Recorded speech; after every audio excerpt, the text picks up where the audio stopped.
Nos voisins allemands sont toujours à la recherche des auteurs d'un braquage de banque impressionnant à l'ancienne avec un bon gros trou dans les murs. Ils rentrent au rayon casse du siècle. Alors ce serait presque drôle s'il n'y avait le désarroi total de ceux dont les coffres ont été vidés. Didier Hilderive et Alice Debatty. C'est un scénario digne d'un film d'action américain. Un trou forcé dans la salle des coffres d'une banque à Gelsenkirchen en Allemagne. La méthode est spectaculaire. Les voleurs ont utilisé une perceuse géante. Ils ont ensuite dévalisé plus de 3000 coffres forts. Leur butin, de l'argent, des bijoux et de l'or. Les enquêteurs estiment le montant des dommages à environ 30 millions d'euros. Je dirais sans hésiter que c'est un événement spectaculaire. Comparé à tout ce que j'ai pu voir, entendre ou lire, c'est un acte véritablement unique.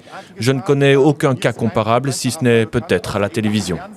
Les voleurs ont profité du calme pendant les fêtes. La plupart des magasins et des banques ferment en Allemagne pendant la période de Noël. La police a découvert le trou après le déclenchement de l'alarme incendie ce lundi. Des dizaines de clients en colère se sont rassemblés devant la banque. Je n'ai pas fermé l'œil de la nuit. Aucune information ne filtre. Personne ne se manifeste. Il suffirait pourtant d'afficher un panneau indiquant les coffres-forts concernés.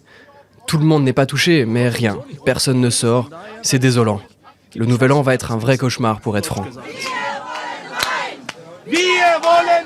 Les clients inquiets réclament des explications.